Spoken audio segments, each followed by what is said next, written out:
ভাই ধৈর্য কম বেশি সবাই ধরে। জি, আমার রসুলকেও প্রচুর ধৈর্য ধরতে হয়েছে, না হলে দিন প্রচার সম্ভব হতো না। জি,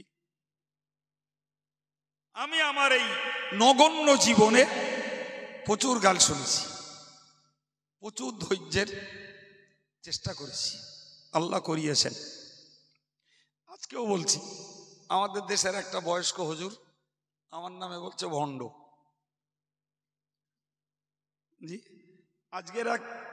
আজকেরই এক ফতোয়া শুনলাম, এরে যারা কাফের না বলবে তারাও কাফের। আজকের জি, আর একজন বলছে এ আমিরে শয়তান। আর একজন বলছে, বলে শয়তান তবু পীর হতে পারে, কায়ুম জীবনে পীর হতে পারে না। শুনি আর হাসি আর দোয়া করি, বলি তোরা বেশি বেশি করে বল, আল্লাহ আমার দুটো ফাউ সওয়াব দেখ, আর নাইলে আমার গোনাগুলো তোর গা আমল নামায় যাক, ওইটাই আমার লাভ। জি, এ যা বললো ভাই, বলার টানের বুকে বলে ফেললুম, টাটকা টাটকা। তাই কোনোটা কালকে শুনেছি, কোনোটা 5 দিন আগে, কোনোটা আজকে শুনেছি। কি করব, পাল্টা ওইরকম বলবো? ওর গা বলা যাবে? বলা যাবে? পাল্টা যদি ওই রকম বললাম তাহলে তো অধৈর্যের পরিচয় দিলাম। তোরা বলেছিস তোদের জবাব তোরা আল্লাহকে দিবি, আমাকে জবাব দিতে হবে না, কথা বলে। কিন্তু আমি শুধু বোঝাতে চাইছি যে ব্যক্তি জীবনে, সাংসারিক জীবনে, রোজগারের জীবনে ফসলপাতির ক্ষতি, পয়সা কড়ির ক্ষতি, কারোর রোগ পীড়া, এটা ব্যক্তিগত জীবনের ধৈর্য। জি, আর আমরা যেগুলো শুনি এগুলো ব্যক্তিগত জীবনের ধৈর্য না, এগুলো দিন শরীয়তের পথে থাকার জন্য ধৈর্য ধরতে হয়। তা না হলে দিনের কাজ করা যাবে।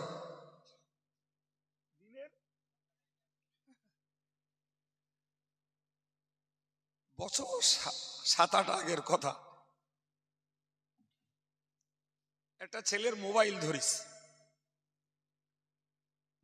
ধরেছি।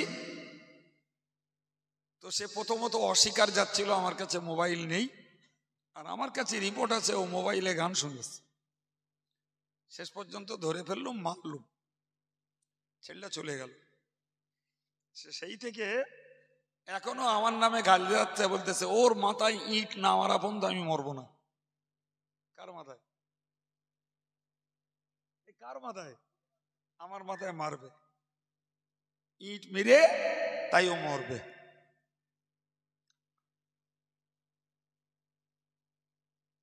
আপনি বলুন, তারে আমি ভালো করতে গেছি, সে নিয়ত করে বসে আছে আমার ইট মেরে তাইও মরবে। সে এমনি বলে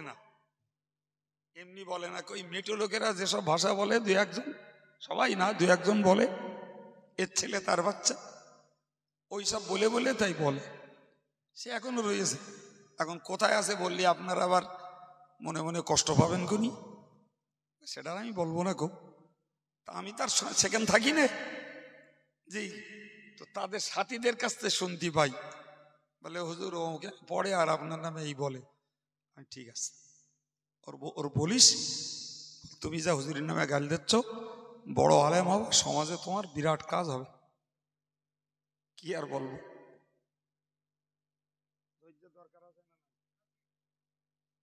অথচ আল্লাহ চাহে আমি ইচ্ছা করলে সেই মাদ্রাসায়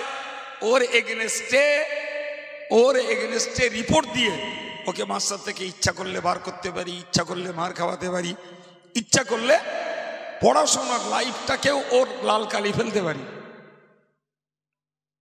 কিচ্ছু করিনি, একবার না অনেকবার শুনেছি। আমার ঠিক আছে ভাই, অনেকবার। তো আমি বুঝেছি এটাই, বিশ্বাস করুন আজকে 22 বছর ধরে আমরা গাল শুনছি। ক বছর বললাম? 22 বছর।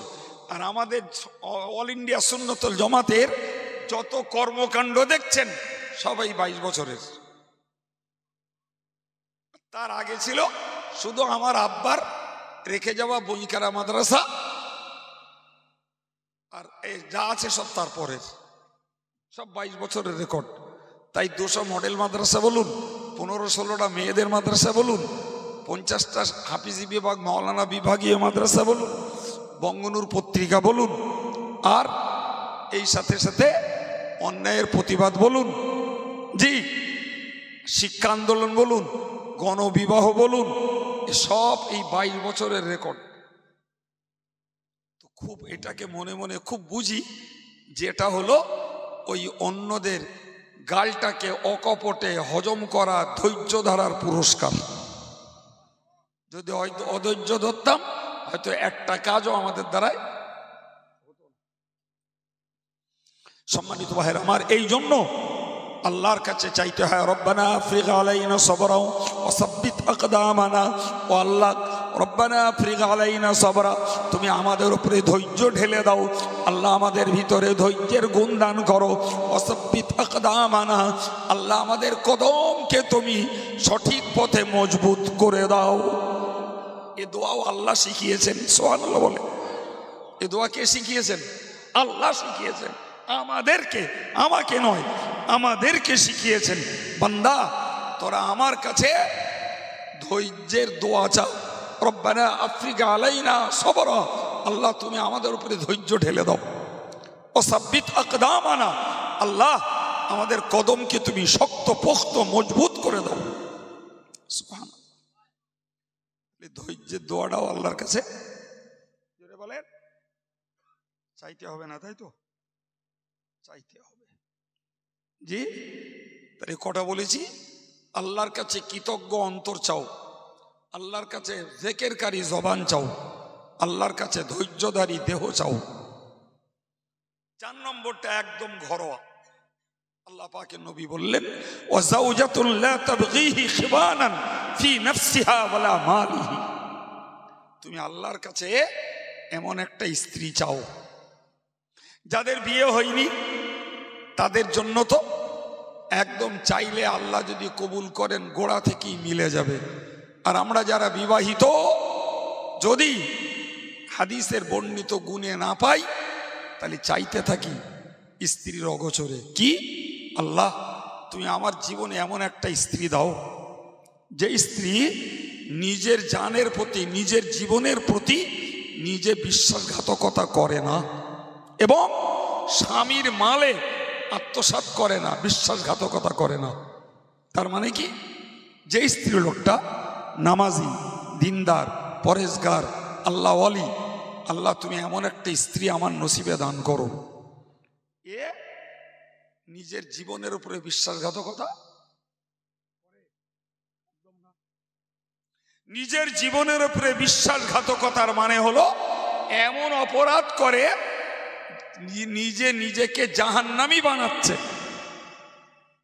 আর আল্লাহ এমন একটা স্ত্রী দাও, যে স্ত্রী নিজের জীবনের প্রতি বিশ্বাসঘাতকতা করে না, তার মানে সে জান্নাতি গুণের মেয়ে। সুবহানাল্লাহ বলে। চাওয়ার দরকার আছে না নাই? একদম খোদ রাসূল চাইতে বলেছেন। আর কি, আল্লাহ যে স্বামীর মাল অপচয় করে না। ভাই স্বামী মেহনত করে যত রোজগার করুক বাবা, যদি স্ত্রী তার ভারসাম্য রক্ষা না করে, আপনি রোজগার করে ঠাঁই দিতে পারবেন না। বিশ্বাস হয়? একদম। আমার রাসূলের হাদিসগুলো কত বাস্তবমুখী, কত বাস্তবমুখী, যে তুমি তোমার স্ত্রী যদি তোমার মাল আত্মসাৎ করে, তুমি হাজারো রোজগার করে সংসারের উন্নতি দেখতে পাবে না। আর স্ত্রী যদি স্বামীর খাটনির মর্যাদা দিয়ে অপচয় বন্ধ করে, মালকে যদি পাহারাদারি করে, অল্প খরচেও সংসারে, অল্প আয়েও সংসারে ডেভেলপ দেখা যাবে। এই জন্য রাসূল বলেছেন, তুমি এমন একটা স্ত্রী আল্লাহর কাছে চাও, যে স্ত্রী নিজেকে জাহান্নাম থেকে বাঁচায় আর স্বামীর মালগুলোকেও রক্ষা করে। এই স্ত্রী যদি তোমার নসিবে জোটে, তোমার দুনিয়াও হবে শান্তির, আখিরাত হবে শান্তির। কটা চাইতে বলেছেন বাবা? চারটে। আবার একবার মুখস্থ করে ফেলুন। আল্লাহ কৃতজ্ঞতার অন্তর দান করো, জিকির করার জবান দান করো, ধৈর্য ধরার দেহ দান করো, আর একজন জান্নাতীর গুণের স্ত্রী আমার নসিবে তুমি দান করো। এখন ধরে না আমরা যারা বিবাহিত মানুষ, আমাদের জীবনে হয়তোবা ওই গুণের স্ত্রী পাইনি, তো আল্লাহ তো বলেননি যে বিয়ে করার আগে দোয়া করো, এটা হাদিসে নেই। তাহলে দোয়া বিয়ে যাদের হয়নি তারা করতে পারে, আল্লাহ কবুল করলে জীবনের শুরু থেকেই ওরকম একটা গুণবতী মেয়ে পেয়ে যাবে। আর আমরা যারা বিবাহিত, আমরা যদি দোয়া চাইতে থাকি, জি মনের মালিক আল্লাহ, আল্লাহ পাক এক মুহূর্তে আমার বিবি, আমার স্ত্রীর মনকে পরিবর্তন করে তাকেও ধর্মমুখ করে দিতে পারে। সুবহানাল্লাহ বলে, আর একটু মন খুলে বলে। ইসালে সওয়াব মানে হলো পুণ্যি পৌঁছানো। আমরা সচরাচর বলে থাকি নেকি পাঠানো,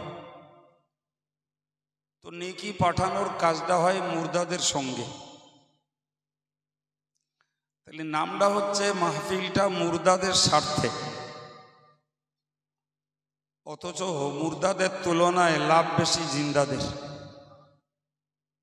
নাম হচ্ছে মুর্দাদের।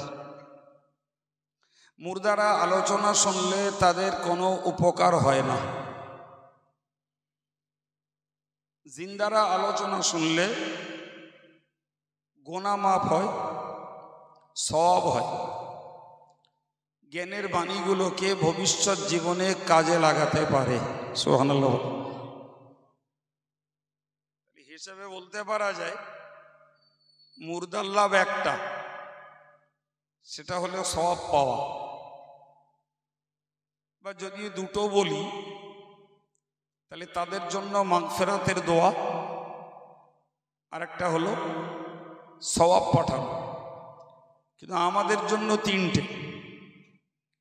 একদিকে গুনাহ মাফ, এই যে মজলিসটায় কষ্ট করে ঠান্ডায় বসে আছে, নবী বলেছেন মান তলাবাল ইলমা কাফফারাতুল লিমা মাযা, যারা জ্ঞান অর্জন করতে বার হয়, ওই জ্ঞান অর্জনটাতে তার পিছনের জীবনের গুনাহগুলি মোচন হয়ে যায়। অন্য হাদিসে এসছে লা আন তাগদু ওয়া তাতাআল্লামা আয়াতাম মিন কিতাবিল্লাহ, যারা সকাল হয় আর কোরআনের আয়াতের জ্ঞান লাভ করে, রাসূল বললেন হিয়া খায়রুল লাকা মিন আন তুসাল্লি মিয়াতু রাকাআহ, তুমি 100 রাকাত নফল নামাজ পড়ে যে সওয়াব পাবে, কোরআন শরীফের একটি আয়াতের জ্ঞান লাভ করলে তার থেকেও শ্রেষ্ঠত্বের অধিকারী হবে। এ থেকে বোঝা যায় জিন্দারা ওয়াজের মজলিসে বসলে গুনাহ মাফ হয় এবং নফল নামাজ পড়ার থেকেও সওয়াব বেশি হয়। এই জন্য রাসূল বলেছেন তাদারুসুল ইলমি সাআতাম মিনাল লাইল খায়রুম মিন ইহইয়াইহা, সারাটি রাত্র জাগরণের তুলনায় রাতের 1 ঘন্টা জ্ঞান চর্চা করা আল্লাহ পাকের কাছে আরো বেশি শ্রেষ্ঠ। তাহলে ক্লিয়ার হচ্ছে যে জীবন্ত মানুষদের লাভ, একদিকে গুনাহ মাফ, আর একদিকে সওয়াব লাভ, আর একদিকে আল্লাযীনা ইসতামিউনাল কওলা ফায়াত্তাবিউনা আহসানাহ, যারা কথা শোনে এবং ভালো কথাগুলোকে আমল করে। সুবহানাল্লাহ। আল্লাহ বললেন উলাইকাল্লাযীনা হাদাহুমুল্লাহ, তারাই হলো আল্লাহ পাকের হেদায়েত প্রাপ্ত বান্দা। ও উলাইকা হুম উলুল আলবাব, এবং তারাই হলো আল্লাহ পাকের জ্ঞানী বান্দা। একটু মন খুলে বলেন। তাহলে আমি কি বোঝাচ্ছিলাম?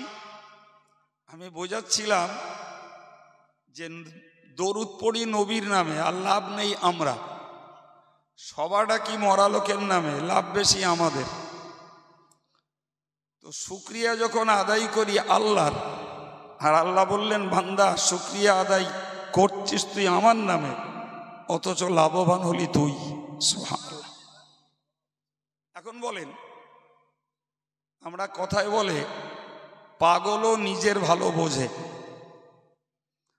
যে শুকরিয়া আদায়ের মধ্যে আমাদের লাভ রয়েছে, সে শুকরিয়া আদায় যদি আমরা না করি, তাহলে সেটি আমাদের জন্য লস, ক্ষতি, নোকসান। তাহলে তথ্য এবং যুক্তিগতভাবে আমাদের সবাইকে স্বীকার করতে হয় যে আমাদের প্রত্যেকের উচিত মানুষের উপকার কাছ থেকে উপকার পেলে তার শুকরিয়া আদায় করা, আর আল্লাহর কাছ থেকে নিয়ামত পেলে তার শুকরিয়া আদায় করা। হাদিস শরীফে এসেছে, রাসূল বলেছেন, মাল্লাম ইয়াশকুরিন নাস লাম ইয়াশকুরিল্লাহ। যারা আল্লাহর মানুষের কৃতজ্ঞতা প্রকাশ করে না, তারা আল্লাহর কৃতজ্ঞতাও প্রকাশ করে না।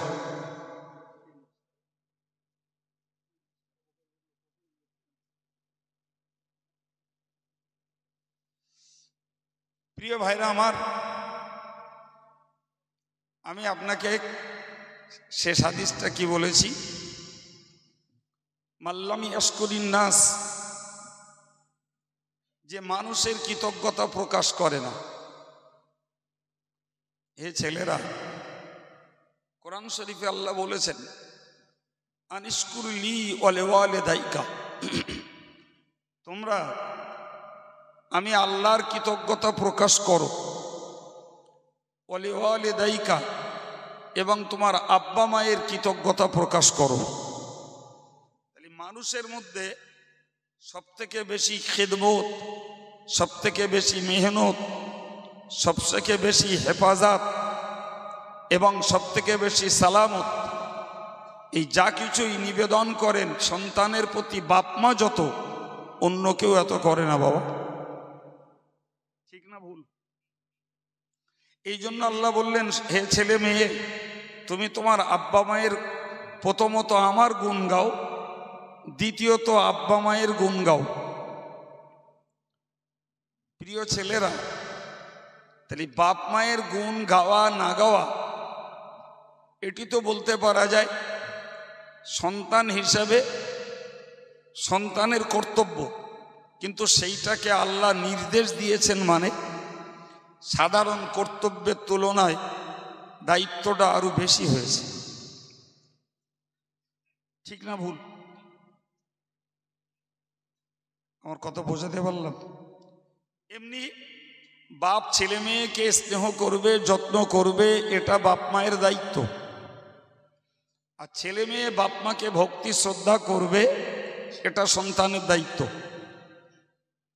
কিন্তু যে বিষয়টাতে ফার্দার আল্লাহ পাক আদেশ করছেন, সেটি আমাদের মানবিক দায়িত্বের তুলনায় নিঃসন্দেহে আরো বেশি গুরুত্বপূর্ণ। ঠিক না ভুল? তাহলে কোনো সন্তান যদি বাপ মায়ের ভক্তি শ্রদ্ধা না করে, তাহলে তিনি শুধু মানবিক দায়িত্বটা নষ্ট করেনি, বরং আল্লাহর আদেশটাকেও লঙ্ঘন করল। নাম্বার 2, ভাই একজন ওস্তাদ, ফার্সিতে একটা কথায় বলে, ওস্তাদরা বেহতারিন পিদার সমান। তোমরা ওস্তাদকে উত্তম পিতা মনে করো। বাপ মা সন্তান জন্ম দেয়, কিন্তু একটা সন্তানের মনুষ্যত্বের বিকাশ ঘটায় বা তা মানুষের আচরণে তাকে পরিবর্তন করতে পারে তার ওস্তাদ। বাপ মা জন্ম দিয়ে খাইয়ে পরিয়ে সার, কিন্তু তাকে যদি মানুষের মতো মানুষ করে গড়ে তুলতে হয়, তাহলে সেখানে শিক্ষকের গাইডনেস, শিক্ষকের তদারকি, শিক্ষকের নজরদারি এবং তার পাহারাদারি একান্ত আবশ্যক। না হলে খেয়ে পড়ে সন্তান সত্য কথাই মনুষ্যত্বের পরিবর্তে উচ্ছৃঙ্খল জন্তু জানোয়ারের চরিত্রে গড়ে যেতে পারে। ভয় আছে না নাই? আছে। এই জন্যই জ্ঞানীরা বলেছেন, ওস্তাদারা বেহতারিন পিদার সোমার। তুমি তোমার ওস্তাদকে, তোমার শিক্ষককে তুমি উত্তম পিতা মনে করো। প্রিয় ভাইরা আমার, তাহলে একদিকে আল্লাহর কৃতজ্ঞতা প্রকাশ, পরে বাপ মায়ের কৃতজ্ঞতা প্রকাশ, এরপরে যদি বলতে হয় তাহলে ওস্তাদ গুরুজন পীর মুর্শিদ যারা, তাদের কৃতজ্ঞতা প্রকাশ। এগুলি পর্যায়ক্রমে সন্তানের, ছাত্রের এবং মুরিদের নৈতিক দায়িত্ব। কথা বুঝতে পারছেন? এর পরের স্টেজে যদি বলতে হয়, আমরা সমাজবদ্ধ মানুষ, চলার পথে জীবনে একজন আর একজনের উপকারে আসি। আমি কখনো কোনো সংকটে পড়েছি, আমার হয়ে মৌলানা আবু তোরাব সাহেব কিছু সহযোগিতা করেছেন। আমি কখনো অর্থনৈতিক জটিলতায় পড়েছি, আমারে কেউ একজন অর্থ দিয়ে সহযোগিতা করেছে। কখনো আমি রোগাক্রান্ত হয়েছি, আমার কোনো প্রতিবেশী ভাই আমার জন্য ছুটোছুটি দৌড়োদৌড়ি করে সারা না সারা আল্লাহর হুকুম, কিন্তু একটা চিকিৎসার ব্যবস্থা করে দিয়েছে। ভাই, এই যে মানুষ হিসেবে মানুষের উপকার, এরা নিচের স্তরে এসেও আমরা কেউ যদি কারোর দ্বারাই উপকার পাই, তার গুণ গাওয়া, তার প্রশংসা করা, এটি আমাদের মানবিক কর্তব্য। সুবহানাল্লাহ। এমনকি রসুল বললেন, যারা মানুষের উপকার পেয়ে মানুষের গুণ গায় না, মানুষের প্রশংসা করে না, এই কপাল পোড়াদের দ্বারা আল্লাহর গুণ গাওয়াটাও হয় না।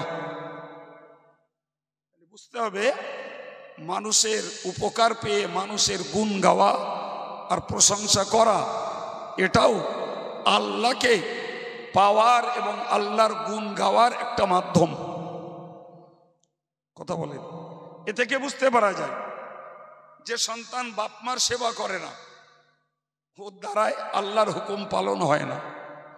এখন যদি বলেন, হুজুর আমাদের সমাজে একটা লোক আছে, সে বাপের ভাত দেয় না, মার ভাত দেয় না, নামাজ পড়ে কপালে দাগ করে ফেলেছে, আর আমি আপনাকে হাত কেটে লিখে দিচ্ছি ও নামাজ পড়ে না, কেউ শুধু পরিবেশ রক্ষা করে,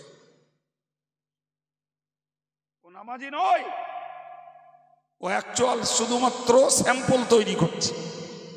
ও যদি সত্যকারের আল্লাহর হুকুমের গোলাম হতো, তাহলে তার আগে বাপ মার আনুগত্য স্বীকার করত। সুতরাং আমি আমার আলোচনা শুরু করেছি, বেশ খানিকটা তথ্যের সঙ্গে এগিয়েও গেছি। আমি এই রাত জাগা ভাইদের কাছে, মায়েদের কাছে একান্তভাবে অনুরোধ করছি, আমরা সবাই মানসিকতা তৈরি করি, জীবনে কোনোদিন কারুর উপকার পেয়ে ভুলে যাব না। বলুন ইনশাল্লাহ। উপকার পেয়ে ভুলে যাব না, বরং কাউকে মুখের দ্বারাই হোক, কাউকে কাজের দ্বারাই হোক, কাউকে বা অর্থকড়ির দ্বারাই হোক, আমরা পাল্টা তার কিছু সেবা, তার কিছু খেদমত দেব। তাহলে আল্লাহ পাকের গুণ গাওয়া আমার দ্বারাই সম্ভব। সম্মানিত ভাইরা আমার, মনে রাখুন, আল্লাহ পাকের নবী বলেছেন, তোমরা আল্লাহর কাছ থেকে 4টে জিনিস চেয়ে নাও। কটা বাবা? 4টে। 4টে জিনিস তোমরা আল্লাহর কাছ থেকে চেয়ে নাও। রাসূল টাকা পয়সা চাইতে বলেননি, বিরাট বিরাট বিল্ডিং চাইতে বলেননি, অনেক জমি চাইতে বলেননি। রাসূল এমন 4টে জিনিস চাইতে বলেছেন যেটাকে শুনলে আমাদের একটু হতবাক লাগবে। ভাই হাদিসের বক্তব্য এসছে আর বাউম্মান উতিয়া হুন্না, চারটে জিনিস যাকে দেয়া হবে, উতিয়াহু খায়রুম মিনাদ দুনিয়া ওয়া মা ফিহা, সুবহানাল্লাহ, তাকে দেয়া হবে দুনিয়া আখিরাতের শ্রেষ্ঠ সম্পদ। আর একটু মন খুলে সবাই মিলে বলেন সুবহানাল্লাহ। আবার একবার বাংলাটা বলছি, তুমি চারটে জিনিস আল্লাহর কাছে চাও, আর আল্লাহ যদি তোমায় চারটে জিনিস দেন, তাহলে তুমি মনে করো দুনিয়া আখিরাতের শ্রেষ্ঠ সম্পদ তোমাকে দেয়া হলো। আচ্ছা বাবু, যে চারটে জিনিসের ভিতরে দুনিয়া আখিরাতের শ্রেষ্ঠ সম্পদ লুকিয়ে আছে, এমন চারটে জিনিস আল্লাহর কাছ থেকে আমাদের চেয়ে নেওয়ার দরকার আছে না নাই? একদম। দুনিয়ার শ্রেষ্ঠত্ব তার মধ্যে, আখিরাতের শ্রেষ্ঠত্ব তার মধ্যে। আল্লাহ পাকের হাবিব বললেন কলবুন শাকিরুন, প্রথম নম্বরে তুমি আল্লাহর কাছে চাও, ও আল্লাহ তুমি আমাকে একটা কৃতজ্ঞতার অন্তর দান করো, আমার মনটা যেন বিশ্বাসঘাতক না হয়, আমার অন্তরটা যেন কৃতজ্ঞ অন্তর হয়, যে অন্তর আল্লাহ তোমার নিয়ামত পেয়ে তোমার গুণ গায়, আল্লাহ তোমার বান্দাদের কারণ নিয়ামত পেয়ে সেও গুণ গায়, ওই রকম একটা অন্তর তুমি আমায় দান করো।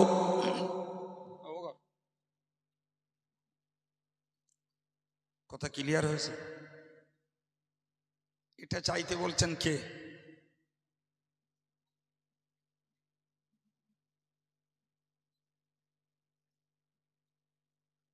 আল্লাহু আকবার। তাহলে কৃতজ্ঞতার অন্তর, যে অন্তরটা অন্যকে ভালো বলে, অন্যকে প্রশংসা করে, অন্যের গুণ গায়, আল্লাহ তুমি আমাকে ওই রকম একটা অন্তর দাও। সুবহানাল্লাহ। আচ্ছা, এই জিনিসটা যদি গুরুত্বপূর্ণ না হতো, মূল্যবান যদি না হতো, তাহলে রাসূলুল্লাহ আল্লাহর কাছে এটাকে চেয়ে নিতে বলতেন না। বিশ্বাস করুন, সমাজ জীবনে আমরা প্রচুর দেখি বিশ্বাসঘাতক মানুষ প্রচুর। ভুল বলছি মনে হচ্ছে? একদম ভুল বলছি না, চরম অভিজ্ঞতা নিয়ে বলছি। সন্তান বাপমার প্রতি বিশ্বাসঘাতকতা করে, ছাত্র ওস্তাদের প্রতি বিশ্বাসঘাতকতা করে, মুরিদ তার পীরের প্রতি বিশ্বাসঘাতকতা করে, সাধারণ মানুষ মানুষের উপকার পেয়ে ভুলে যায়, পরে চিনতেও পারে না, এমনও ঘটে। জি, তাহলে কৃতজ্ঞতা প্রকাশ করা এটি আমাদের মানবীয়, ঈমানি এবং আল্লাহর দেওয়া দায়িত্বের একটি ডিউটি। ভাই আমার, কৃতজ্ঞতা প্রকাশের মৌখিক শব্দটা হলো আলহামদুলিল্লাহ। কার জন্য? আল্লাহর জন্য। উদাহরণস্বরূপ, ক্ষুধা পেয়েছি, খেতে পেয়েছি, বলো আলহামদুলিল্লাহ। ঘুম পেয়েছিল, ঘুমিয়েছি, শরীরটা চাঙ্গা হয়ে গেছে, উঠি বলো আলহামদুলিল্লাহ। পেশাব পায়খানার বেগ ছিল, সেটা সেরে নিতে পেরেছি, বাইরে ডান পা রেখেই বলো আলহামদুলিল্লাহ। রোগ হয়েছিল, কষ্ট পাচ্ছিলাম, সুস্থ হয়েছি, আগেই বলো আলহামদুলিল্লাহ। ব্যবসা করেছি, লাভ হয়েছে, আগেই বলো আলহামদুলিল্লাহ। তাহলে আমরা এই যে বিষয়গুলি আমি তুলে ধরলাম, ইমানদার হিসাবে এক কথায় বিশ্বাস করি, আমাদের খাওয়া, আমাদের পেশাব পায়খানার কষ্ট থেকে আরাম দেওয়া, ঘুম দেওয়া, ব্যবসায় লাভ দেওয়া, লেখাপড়ার শেষে চাকরি দেওয়া, এ সব কিছুর মালিক কে? চিল্লে বলুন। কিন্তু আমাদের ত্রুটি হলো আমরা আল্লাহর প্রশংসা করা বাদ দিয়ে অন্যের প্রশংসা করি। ফর এক্সাম্পল, আমাকে কেউ দাওয়াত করে খেতে দিলেন, খাওয়াটা আলহামদুলিল্লাহ খুব টেস্টি হয়েছে, আগে নাম করি বাড়িওয়ালার, তারপরে নাম করছে রাঁধুনির, আর ওই করতে যিনি মূলত আমাকে খাইয়েছেন তাকে ভুলে গেছি। কথা বলো জি। আরে সারাদিন কাজ করেছি ঠিকই, সবাই কম বেশি কাজ করে, কেউ ব্রেন ঘামায়, কেউ দেহ ঘামায়। তো ব্রেন ঘামানোর তুলনায় দেহ ঘামানোয় কষ্ট বেশি, কিন্তু ব্রেন ঘামালে ঘুম ক্ষতি হয় বেশি, এমনকি ট্যাবলেট খেতে হয়।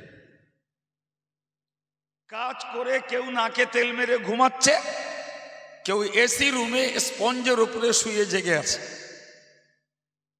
আমার আল্লাহ বললেন, বান্দা ওয়াজআলনা নাওমাকুম সুবাতা, তোদের জন্য ঘুমটারে আরামদায়ক বানিয়েছি।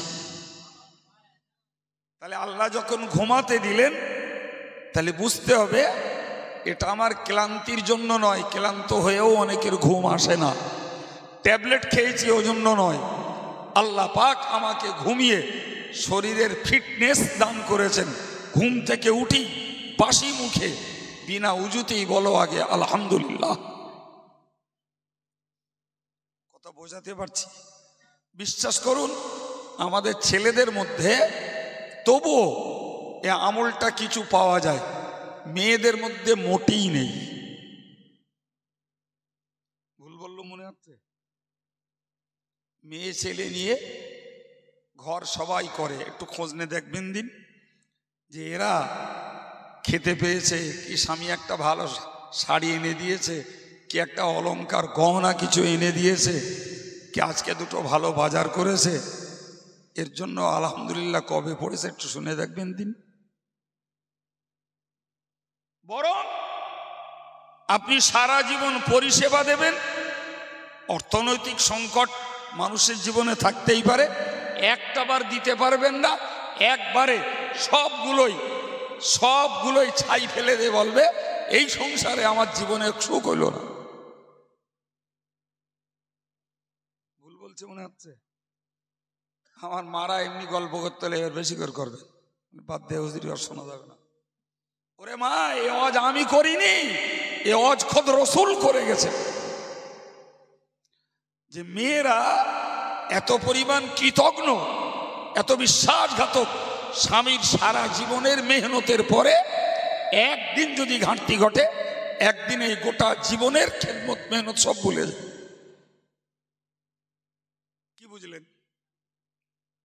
সম্মানিত ভাইরা আমার? আমি আমার 33 বছর শিক্ষকতার লাইফে দেখছি, একদিন দুদিন না, একটা ছেলের পিছনে তার খাবার খেতে দিয়ে, তাকে অল্প খরচায় পড়তে দিয়ে, কারোর জন্য টিফিন খরচ দিয়ে, জামা দিয়ে, রোগের চিকিৎসা দিয়ে, সেবা দিয়ে আসছি। 3 বছর 4 বছর পড়লো, 4 বছর পরে ভাই তার দোষে শাস্তি পেল, বেরিয়ে চলে গেল। কথা বুঝতে পারেননি? ওর পিছনে যে মাসে 2000 টাকা ভর্তুকি দেওয়া, ওর চিকিৎসা, ওর জামা কাপড়, ওর খাবার, ওর টিফিন, ওর রোগের চিকিৎসা সব কিছু দেওয়ার পরে ওর দোষে মার খেল, অথচ দিব্য বিশ্বাসঘাতকতা করে চলে গেল। 33 বছর ধরে দেখে আসছি।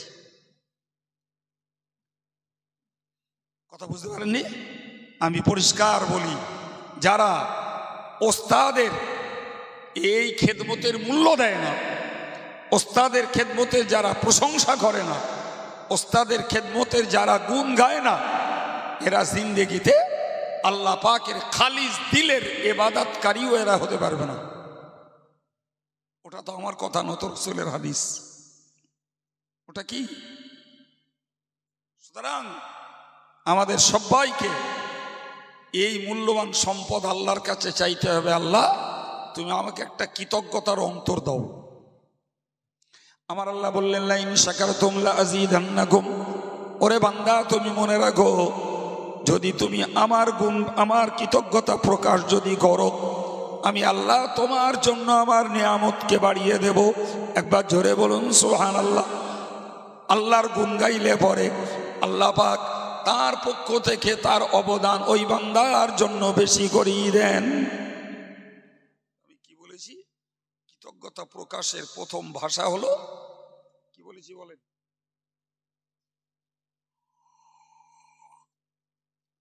বলেন কি বলেছি? আলহামদুলিল্লাহ বলা। তো এই আলহামদুলিল্লাহ যেটা বলবো বা বলি এটা তো মুখ থেকে, কিন্তু মুফাসসিররা বলেছেন ওইটা হতে হবে কলব থেকে। কোথা থেকে হতে হবে? একদম দিল মন উজাড় করে আল্লাহর প্রশংসা করতে হবে। আলহামদুলিল্লাহ, আল্লাহ আমাকে যথেষ্ট সুখী রেখেছেন, আলহামদুলিল্লাহ। আল্লাহ যথেষ্ট লাভ দিয়েছেন, আলহামদুলিল্লাহ। আমার ক্লাস ফ্রেন্ড কত আছে, তারা চাকরি পায়নি, আল্লাহর শুকর, আল্লাহ আমারটা চাকরি দিয়েছে। অনেক কষ্ট করে চাষ করেছিলাম, আলহামদুলিল্লাহ, আল্লাহ আমাকে আশানুরূপ ফল দিয়েছে। এটা মুখ থেকে হলে হবে না, দিল থেকে হতে হবে, তবেই আল্লাহ পাকের নিয়ামত আরো বেশি পাওয়া যায়।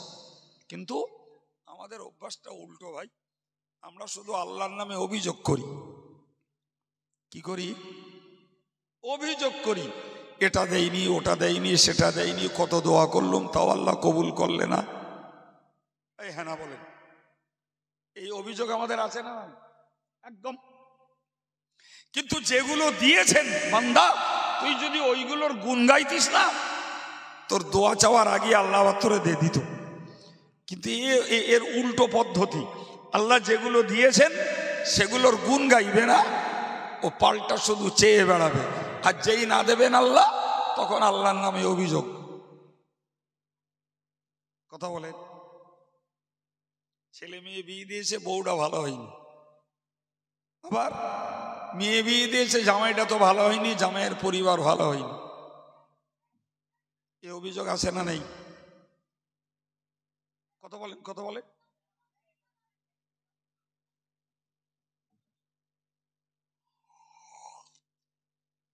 এ অভিযোগ আছে না নাই?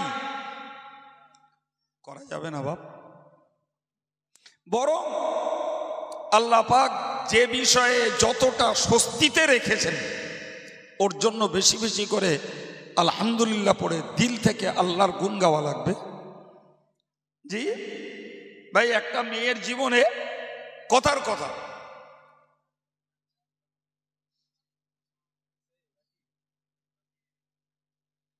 কথার কথা, আমি বাস্তবটা বলছি।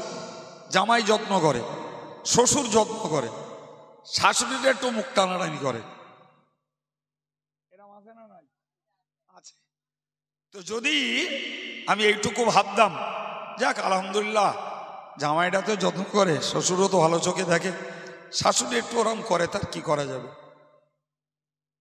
বিশ্বাস করুন, ও শাশুড়ির ব্যায়াম আল্লাহ ভালো করে দিত। শাশুড়ির ওই চোখ টানাটানি স্বভাবটা আল্লাহ ভালো করে দিত। কিন্তু যে দুটো ভালো আছে, আমি তো ওই দুটোর গুণ গাই নে বাপ। হ্যাঁ না বলেন, ওই দুটোর গুণ আমি গাই নে, ফলে সবগুলোই তখন কষ্টে পরিণত হয়। সে জামাইয়ের যত্নও তখন আর ধরায় আসে না, শ্বশুরের আদরও ভালো ভালো লাগে না, সব কটাই মনে হয় শাশুড়ির মতন সব কটা খেদ। একান্ত কারণ ও যে কটা ভালো পায় সে কটার গুণ গায় না। জি প্রিয় ভাইরা আমার, বৌমা একটা ধরে নেন, তো বৌমা একটু কথা বেশি বলে বা মুখের ওপরে একটু চোপা কাটে, তবে বৌমার গুণ আছে। কাজ ওই রকম একদম জান প্রাণ দিয়ে করে, শাশুড়ির ভক্তি করে, শ্বশুরির ভক্তি করে, স্বামীর কথা শোনে। দোষ একটা, একটু কথা বেশি বলে, মুখের উপরে দুটো কথা বলে। আমি রিয়েলি ফ্যাক্ট বলছি, একদম সমাজের। তো ওই যে গুণগুলো দেখলাম, তার কাজে ঘাটতি নেই, শ্বশুর শাশুড়ির সেবা যত্নই ঘাটতি নেই। তো ওইটুকুর জন্য বললে হতো তো যে আমার বৌমা একটু কথা বেশি বলে, একটু মুখের উপরে কথা বলে, তবে ওর খাটনিরও তুলনা নেই, আর ও আমাকে ভক্তি করতেও ত্রুটি করে না, আলহামদুলিল্লাহ এদিকটা ভালো। এ কথা বলার লোক নেই, এদিকটা বলার। তার একটা দোষ আছে, কিন্তু দুটো গুণ তো আছে। ওই দুটো গুণটাকে বাবা তুমি ভালো বলো, ওর জন্য আল্লাহর প্রশংসা করো, যে দোষটা খারাপ আছে আল্লাহ চাহে তো তুমি আল্লাহর গুণ গাইলে ওই দোষটাকে আল্লাহ ভালো করে দেবে। বললাম না আমরা উল্টো পথে চলি, সোজা পথে চেতি শিখিনি আমরা, আর পারবো না। যে একটা বিষয়ে এই পর্যন্ত সময় দিলাম, কি বলেছি, আল্লাহ পাকের নিয়ামত পেলে যেটাই পাও ও শুকরিয়া স্বরূপ দিল থেকে প্রকাশ করা লাগবে, আলহামদুলিল্লাহ, আল্লাহ তোমার সমস্ত প্রশংসা। সম্মানিত ভাইরা আমার, বিশ্বাস করুন এইটুকুই আমাদের কাছে নেই।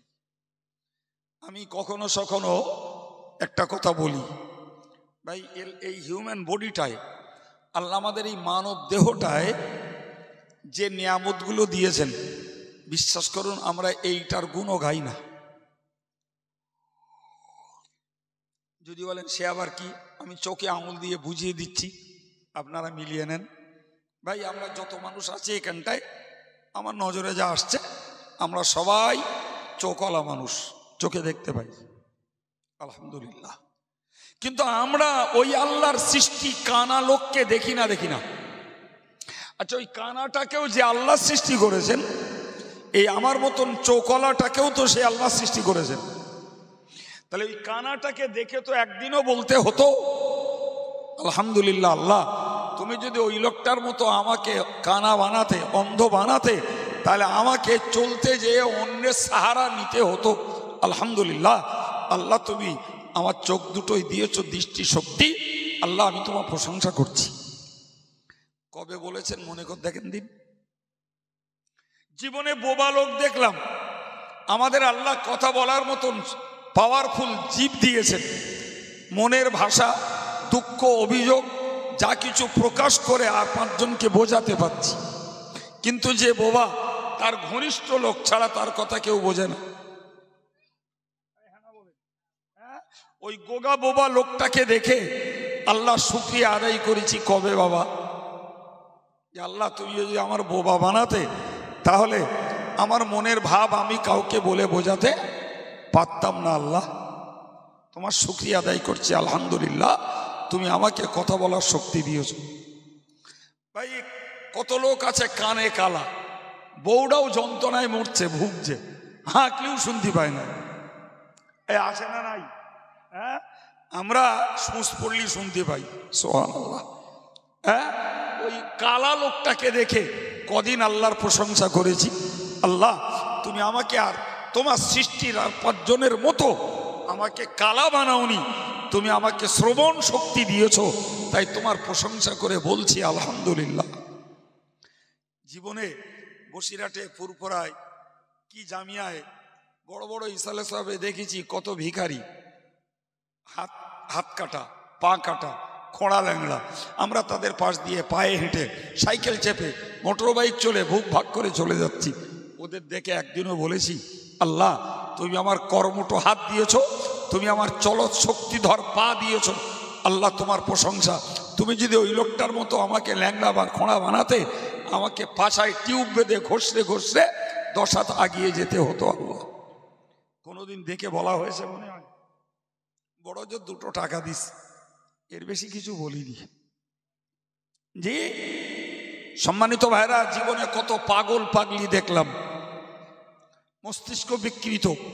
ভাই যার নিজস্ব রুচিবোধ নেই, তাকে ভালো খাবার দিলে ফেলে দিয়ে রাস্তায় পড়ে থাকা কুড়িয়ে খাবার খায়। তার গায়ের চিমটি কাটা জামাটা তার কাছে পছন্দের, একটা নতুন জামা দেবেন, ও এক গাল হেসে ওইটা ফেলে দিল। এই তো একটা পাগলের রুচিবোধ। কে বানিয়েছেন ওরে? আমাদেরকে আল্লাহ অত্যন্ত তেজস্বী ব্রেন দিয়েছেন এবং অত্যন্ত বুদ্ধিজীবী, সচেতন বানিয়েছেন। ওই পাগলটাকে দেখে কদিন আল্লাহর গুণ গেয়ে বলেছি আলহামদুলিল্লাহ, আল্লাহ তুমি যদি ওর মতো পাগল আমায় বানাতে, তাহলে লোকেও আমায় ঠাট্টা করতো, ঢিল ছুটতো, আমিও এরকম নোংরা মেলে অসামাজিকভাবে আমার জীবনটা কাটতো। আল্লাহ তোমার প্রশংসা, তুমি আমাকে ওর মতন পাগল বানাওনি। সুবহানাল্লাহ বলেন, প্রাণ খুলে বলেন আলহামদুলিল্লাহ। জীবনে এই কাজগুলো করেছি বা একটু কথা বলেন। অথচ আল্লাহ নবী শিখিয়েছেন, তুমি যখনই দেখতে পাও কোনো বিকলাঙ্গ ব্যক্তি যখনই দেখতে পাও, কোনো অঙ্গহানি ব্যক্তি, কোনো রোগগ্রস্ত ব্যক্তি, কোনো মস্তিষ্ক বিকৃত ব্যক্তি, কোনো দুর্ঘটনার কবলে পড়া মানুষকে দেখতে পাও, তুমি চটজলদি পড়ে নাও আলহামদুলিল্লাহিল্লাযী আফানি মিম্মা বাতালাহু বি ওয়া ফাদ্দালানি আলা কাসীরিন মিম্মান খালাকা তাফদীলা। আল্লাহ, তোমার প্রশংসা। আল্লাহ, আল্লাহ, তুমি ওই লোকটার থেকে আমাকে সুস্থ রেখেছো, আলহামদুলিল্লাহ। শুধু সুস্থ রাখোনি আল্লাহ, তুমি আমাকে স্বস্তির সঙ্গে রেখে দিয়েছো। ওই লোকটাকে যে বিপদে ফেলেছো আল্লাহ, তার থেকে আমাকে স্বস্তিতে রেখেছো। আল্লাহ, শুধু ওই নয়, ওয়াফাদ্দালানি আলা কাসীরিম মিম্মান খালাকা তাফদীলা। আল্লাহ, তুমি যত কিছুকে সৃষ্টি করেছো তার মধ্যে আল্লাহ তুমি আমাকে অনেক ব্যাপারে অনেক শ্রেষ্ঠত্ব তুমি দান করেছো। আল্লাহু আকবার।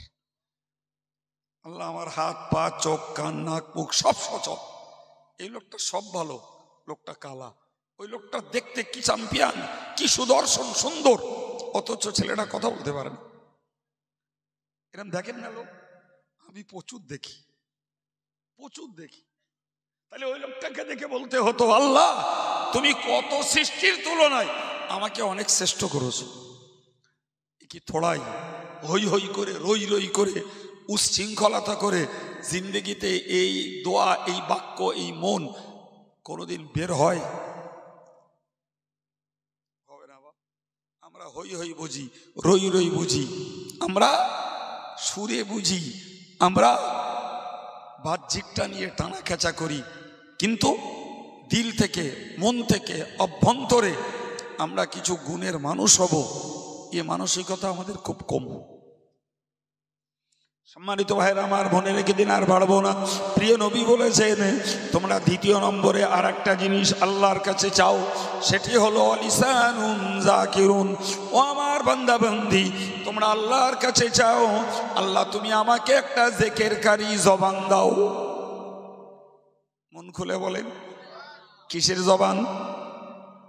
জিকির করা জবান দাও। ফাউ ফাউ অতিরিক্ত বকার জবান নয়, গালিগালাজের জবান নয়, গান গাওয়ার জবান নয়। আল্লাহ তুমি আমাকে দান করো একটা জিকির করা জবান। জোরে বলুন। জীবনেও চেয়েছি কিনা এক আধজন ছাড়া সন্দেহ, কোনোদিন আল্লাহকে বলিনি। সম্মানিত ভাইরা আমার, আমার আল্লাহ রাসূল বলতেন, আমার আনি রব্বি বিতিসিন, আমার রব আমাকে 9টা কাজের হুকুম করেছেন। তার মধ্যকার একটি হলো নুতকি যিকর। আমি জীবনে যত কথা বলবো সব কথাগুলো যেন আল্লাহর জিকির সম্বলিত হয়। আমরা এত ফাউ বকি, সে বকার তুলনা নেই। অনর্থক কথা, অকাজের কথা, যে কাজে আমার না আছে দুনিয়ার লাভ, না রয়েছে আখিরাতের লাভ, এমন কথা আমরা প্রচুর বকি বাবা, প্রচুর বকি। কিন্তু জানেন একটা মানুষকে প্রকৃত আল্লাহওয়ালা হতে গেলে জি তার একটা গুণ জোগাড় করতে হয়, কিল্লাতে কালাম, অর্থাৎ সবসময় চেষ্টা করতে হবে দুনিয়ার কথা কম বলবো। সুবহানাল্লাহ বলেন। দুনিয়ার কথা কম বলবো। যদি বলি দুটো জিকিরের কথা বলবো, শুকরের কথা বলবো, দুটো তসবির কথা বলবো, দুটো কালমা কালামের কথা বলবো, জি, কিংবা আমার সংসারের, আমার ব্যবসা বাণিজ্যের কাজের কথা বলবো, ও কাজে আমি আমার কথা খরচ করব না। প্রিয় নবী বলেছেন, মিন হুসনি ইসলামিল মারই তারকুহু মা লা ইয়ানি। সুবহানাল্লাহ। আল্লাহ পাকের নবী বললেন, একজন ভালো মুসলমানের গুণ হলো অনর্থক কাজ কথাকে ছেড়ে দেওয়া। এটা একটা ভালো মুসলমানের গুণ। অকাজে কথা বলে না, আর আকাম কুকাম করেও না। জি, রাসূল বললেন ওইটা একটা ভালো মুসলমানের গুণ। সুবহানাল্লাহ। প্রিয় ভাইরা আমার, সম্মানিত ভাইরা আমার, আমি আবার বলছি আপনাকে, রাসূল বলেছেন তোমরা আল্লাহর কাছে চাও জিকিরকারী একটা জবান চাও। আল্লাহ আমার জবান যেন সর্বদা জিকির করে, ভাইরা আমার, একজন সাহাবী নবীর কাছে যেয়ে বললেন, ইয়া রাসূলুল্লাহ, ইয়া হাবিবাল্লাহ, ইন্না শারাইআল ইসলামি কাসীরুন ইলাইয়া। হুজুর, ইসলামী বিধানগুলো আমি যেন দেখছি অনেক, ইসলামী বিধান অনেক। তো ইয়া রাসূলুল্লাহ, আমি যেন মনে মনে দুর্বল, মনে মনে আশঙ্কা করছি ইসলামের যত বিধান আমি এতটা পুঙ্খানুপুঙ্খরূপে পালন করতে পারবো, আমার মনে সাহস নেই। হুজুর, তো আপনার কাছে আমি দাবি করছি অল্প কষ্টে বেশি সওয়াব পাওয়া যায়, আমাকে এরকম একটা কিছু পরামর্শ দেন, আতাসাব্বাতু বিহি, আর আমি যেন সেইটাকে ধরে রাখতে পারি। সুবহানাল্লাহ বলেন। সাহাবীর প্রশ্নটার প্রয়োজন আমাদের আছে না নাই? আছে না বাবা? জি, সাহাবীও যে আমলের পথের মানুষ, আমরাও সেই পথের একজন পথিক। সুতরাং ওই প্রশ্নটা যদি সাহাবীর জন্য উপকার হয়, কল্যাণের হয়, তাহলে আমাদের জন্য উপকারের। আল্লাহ পাকের হাবিব বললেন, লা ইয়াজালু লিসানুকা রাতাবাম মিন যিকরিল্লাহি। ওগো আল্লাহ, ওগো আল্লাহর নবী, সাহাবী নবী বললেন, ওগো সাহাবী, যদি তুমি চাও অল্প মেহনতে বেশি মজুরি নেবে, তাহলে তোমার জবানটাকে তুমি আল্লাহর জিকিরে ভিজিয়ে রাখো। সহজ কাজ, মজুরি অনেক বেশি। জবান আল্লাহর জিকিরে কেমনে ভিজাবো? তুমি যখনই যে কথা বলো সেটা যেন আল্লাহর জিকির সম্বলিত হয়, তাহলে তোমার জবান আল্লাহর জিকিরে সিক্ত থাকবে। সুবহানাল্লাহ। বিনিময়ে তোমার গুনাহ মাফ হবে, বিনিময়ে সওয়াব পাবে, বিনিময়ে মনের শান্তি পাবে, বিনিময়ে মায়ের কোলে দুধ খেতে খেতে বাচ্চা যেমন ঘুমিয়ে যায়, তোমার মরণটাও মায়ের কোলে দুধ খাওয়া অবস্থায় ঘুমন্তের মতো তোমার মরণটা হবে। ভাই, কিছু করে তবে তো আল্লাহর কাছে আশা করতে হবে, না কি বলছেন? শুনুন, রাসূল করিম সাল্লাল্লাহু আলাইহি ওয়াসাল্লাম বললেন, সাবাকাল মুফাররিদুন। প্রিয় নবী বললেন, মুফাররিদ ব্যক্তিরা অগ্রগামী হয়েছে। আমার হুবু বাক্যটাকে মুখস্থ করুন, বুঝিয়ে দেওয়ার আল্লাহ চাইলে দায়িত্ব আমার। আবার বলছি, সাবাকাল মুফাররিদুন, মুফাররিদ ব্যক্তিরা অগ্রগামী। মুফাররিদ বাংলা বানান বুঝুন, মনে থাকবে, ময়স্সু ফয়াকার র, রয়ে হস্যি দ। মুফাররিদ এর বহু বচন হলো মুফাররিদুন। আর আমি যদি এই ভাইগুলোরে জিজ্ঞেস করি যে মুফাররিদ মানে কি, একটু বলেন আপনারা, আমার মনে হয় এই মজলিস থেকে হয়তো আমরা কেউ বলতে পারবো না।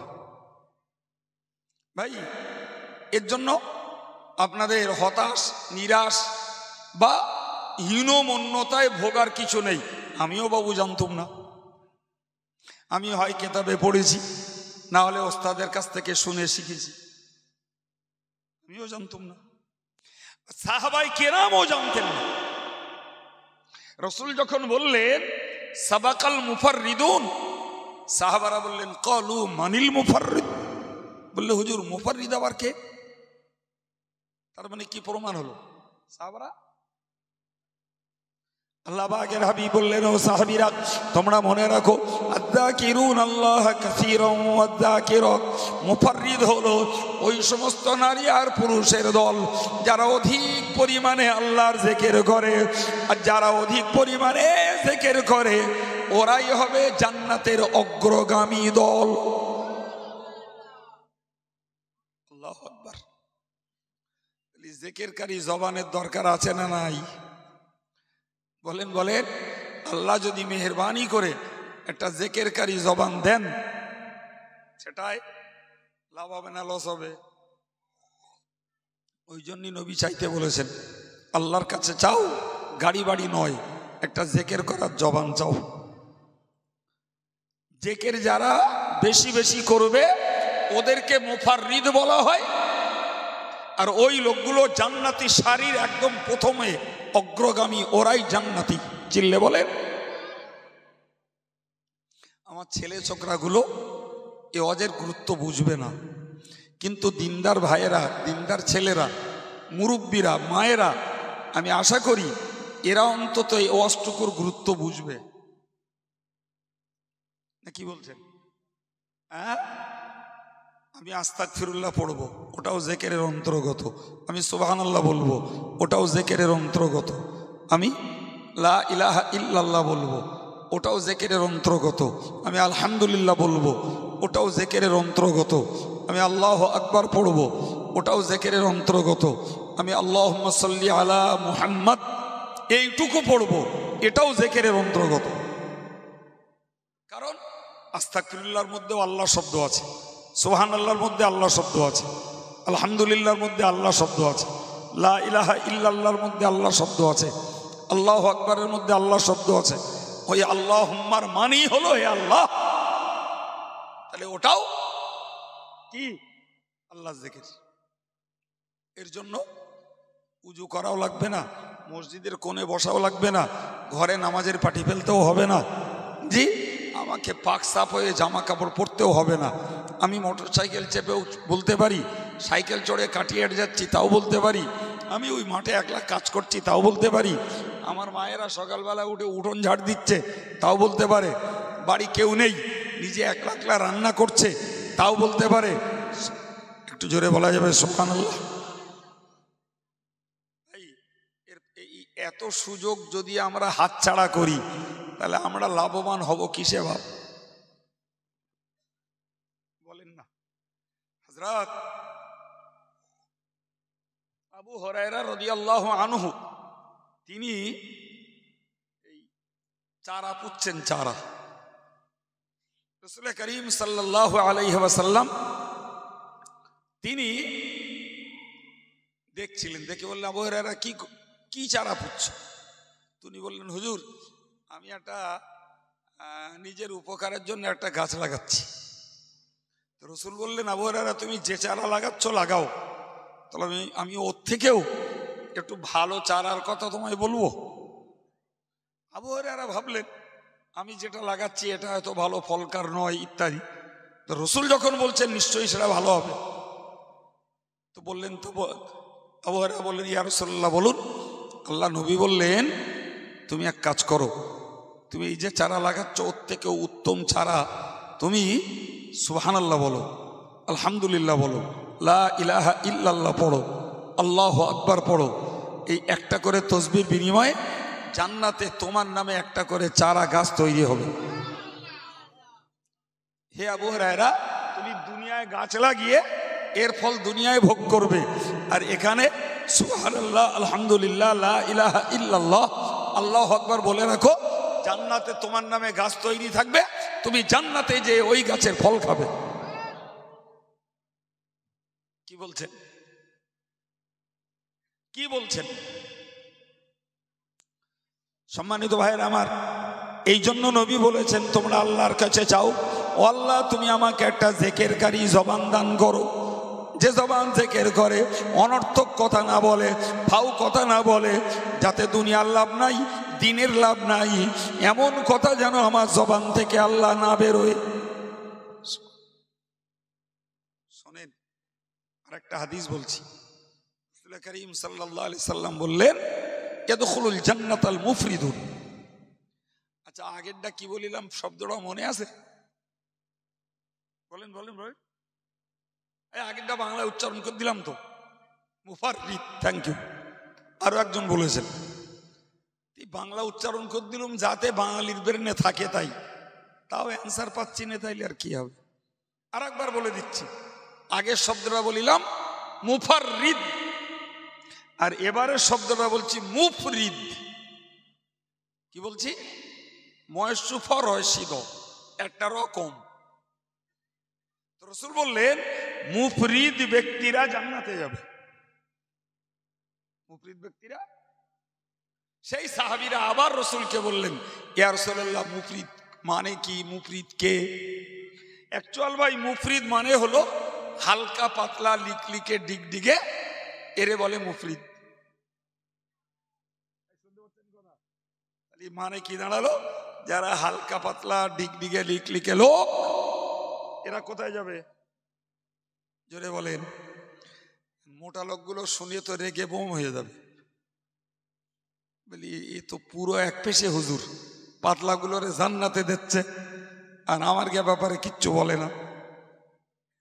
অরিজিনালি মুফরিদ মানেই হলো হালকা পাতলা, এতে কোনো সন্দেহ নাই। কিন্তু আমরা যদি বুঝি যে গোশতে হালকা, ওইটা ভুল বোঝা। গোশতে হালকা নয়, মুফরিদ হলো ওই ব্যক্তিরা যারা জেকের করে জেকের করে জেকের করে নিজের গোনার বোঝাটাকে ঝেড়ে ফেলেছে, ওরাই হলো হালকা পাতলা। আল্লাহু আকবার, ওরাই হলো। তাহলে কেউ যদি 1 কুইন্টাল ওজনের মানুষ হয় আর তিনি যদি জেকের করে নিজের গোনার বোঝাটাকে ঝেড়ে ফেলতে পারে, তাহলে ওই লোকটা মুফরিদ, ওই লোকটা গোস্ত থাকলেও হালকা। জি, যে লোকটা গায়ে গোস্ত নেই 50 কিলো ওজন, অথচ জেকের করে না, ও গায়ে গোস্ত না থাকলেও ও হলো মোটা তাজা। কারণ হালকা পাতলা লিকলিকের মানেই হলো যারা জেকের করে গুনার বোঝা হালকা করে ফেলেছে, তাদেরকেই রসুল বলেছেন মুফরিদ। সুবহানাল্লাহ। এবার বলেন বাবা, জেকেরকারী জবান চাওয়ার দরকার আছে না নাই? তাহলে যে জেকের করলে গোনা ঝরে যায়, যে জেকের করলে কলিজা সাফ হয়ে যায়, যে জেকের করলে মরণটা সহজ হয়, যে জেকের করলে মনে ইতমিনান শান্তি পাওয়া যায়, এ জেকেরকারী জবান অবশ্যই চাওয়ার দরকার আছে। আর দুটো শুনবেন না, শেষ করে দেবো। কি বলছেন? কষ্ট হয়ে যাবে? আচ্ছা, ছোট করে দুটো বলে দিই। 4টে বলেছি না, মানে 4টের কথা বলেছি গোড়ায়, তার মধ্যে দুটো বলেছি। নাম্বার 3, আল্লাহ পাকের নবী বললেন, ও সাহাবীরা, তোমরা আর একটা জিনিস আল্লাহর কাছে চাও, ওবাদানুন আলাল বালাই সাবিরুন। ওগো আল্লাহ, তুমি আমাকে একটা ধৈর্যধারী দেহ দান করো। সুবহানাল্লাহ বলেন। কোন দেহ? ধৈর্যধারী দেহ। যে দেহের ধৈর্য আছে ওই রকম একটা দেহ তুমি আমাকে দান করো আল্লাহ। সম্মানিত ভাইরা আমার, মনে রেখে দিন, ধৈর্য এমন একটা গুণ, লেখাপড়া করতে গেলেও ধৈর্য লাগে, এই অসঞ্চয়ের জন্য ধৈর্য লাগে, সংসার করতে গেলেও ধৈর্য লাগে, চাষ করতে গেলেও ধৈর্য লাগে, দোকানদারি করতে গেলেও ধৈর্য লাগে, ইবাদত আমল করতে গেলেও ধৈর্য লাগে, পাপের কাজ বাদ দিয়ে চলতে গেলেও ধৈর্য লাগে। সুতরাং এ ধৈর্যের সঙ্গে মনে রাখতে হবে, আমাকে আসমানি জিসমানি দানবী মানবী যত বালা মুসিবত, যত প্রাকৃতিক বিপর্যয়, ওগুলোও সামলাতে গেলে ধৈর্য লাগে। ঠিক না ভুল? ধৈর্য শেষ, সব শেষ। লেখাপড়া হবে না, রোজগার হবে না, অজ করা যাবে না, শোনা যাবে না। ধৈর্য হারামে সংসার করতে পারে না। ধৈর্য হারা পুরুষ স্ত্রী নিয়ে শান্তির সঙ্গে ঘর করতে পারে না। প্রত্যেককে ধৈর্য চাই। ধৈর্য ছাড়া কিছুই সম্ভব নয়। কথা ঠিক না ভুল? এই জন্য রসুল বলেছেন, তোমরা আল্লাহর কাছে একটা ধৈর্যের দেহ চাও। আল্লাহ, তুমি আমাকে একটা ধৈর্যশীল দেহ দান করো।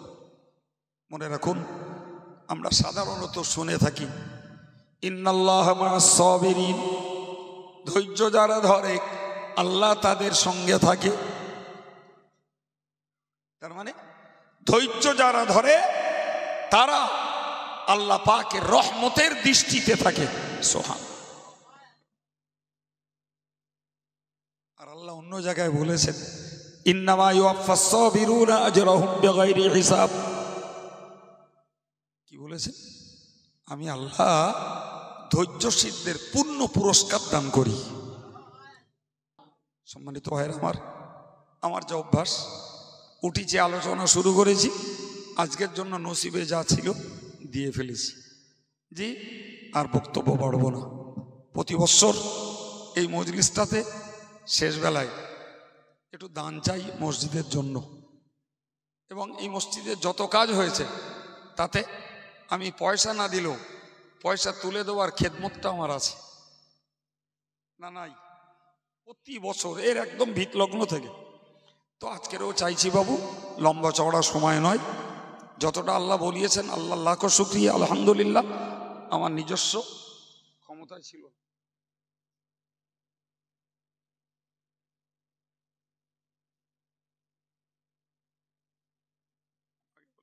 যাই হোক বাবু, আমি খোলা মনে আপনাদের বলেছি প্রতি বছরই চাই, আহামরি জোরাবুদি করি না। তাতে দেখা যায় কেউ 200, কেউ 100, কেউ 500, কেউ 20 টাকা, কেউ 50 টাকা, কেউ 10 টাকা এভাবে দিয়ে থাকেন। তো ঠান্ডায় যারা জমে বসে আছেন, যদি মনে